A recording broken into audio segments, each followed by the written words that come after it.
So let's talk about planning in this hectic 2024. Times are tough, people are pressed, everyone is stressed out, budgets are tighter. But I think, if anything, it makes planning even more important, because when you look at the resources you have available, you have to now make them stretch and make them work harder for you.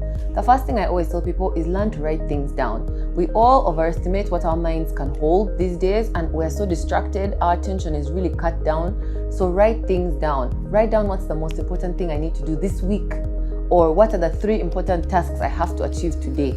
Just write it down on a piece of paper, on a post-it, in your phone notes. Sometimes it's easier to set it as an alarm in your phone to remind you at 2 p.m. make sure you paid this. Find a way so that you're reminded every day and that it's easy and it's accessible. If it's something you need to prep for the night before, if it's something you know you're going to need to do this weekend, I have to read about it, set alarms, put it in your calendar, put it on a piece of paper so that it's in top of your mind. You don't want to get home at the end of the day, you're going to bed and you're like, oh, I forgot the most important thing I needed to do today.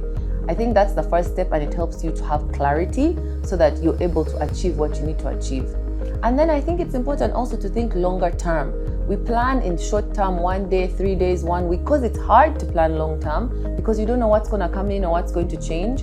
And plans are flexible, but you still need to have some sort of a structure. Otherwise, you're caught off guard or you're surprised when you can't pay for something, or you're needed somewhere and you're in the wrong place.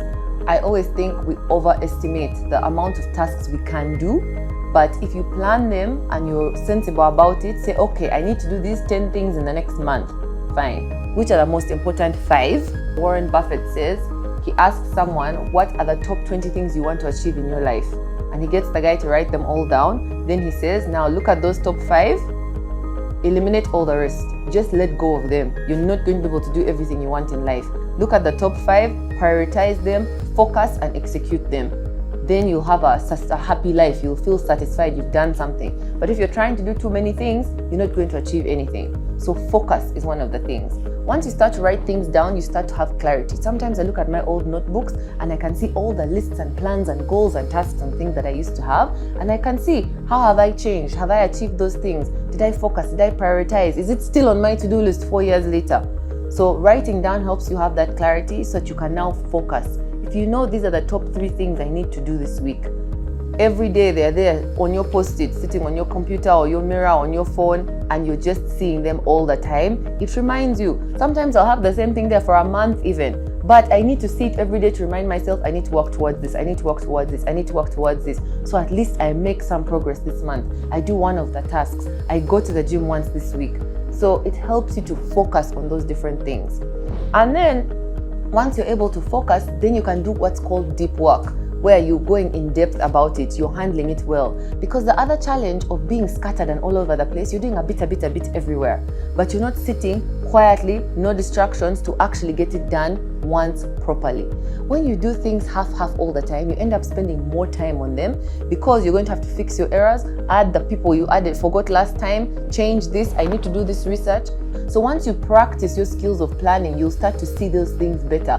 Oh, I have this meeting on Friday, but I need to make sure that we sent in the orders before Friday. I don't want to reach the meeting and be like, let me do it now. So those are the kinds of things, once you learn how to organize and focus, you can do the deep work on it. Say, I'm going to set 2 hours aside for this report. So that I do the research first, I send all the emails, I call the people I needed to call so that by the end of the 2 hours, the report is done. You need to have strong boundaries.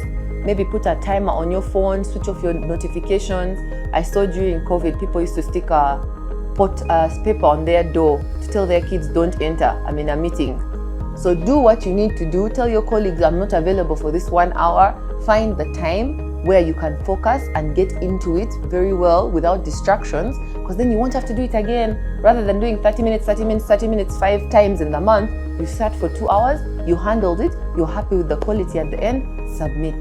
That feeling at the end, once it's submitted and it's done and you get to tick something off your to-do list, enjoy that feeling, because you also need to be incentivized, and rewards is a good part of planning. Make sure that you have rewards for when you achieve the things you want so that you're more motivated. It works physically in your brain and it also motivates you emotionally. So you feel happy about it. You're proud of yourself. You've rewarded yourself. Whether it's something small you get to buy or to eat or to relax or to watch a show, or you tell someone and they're like, well done. Tell yourself, good job, I got it done. Enjoy that feeling at the end when something is accomplished. And those little habits and practices will help you to be more organized and to achieve more in these difficult times.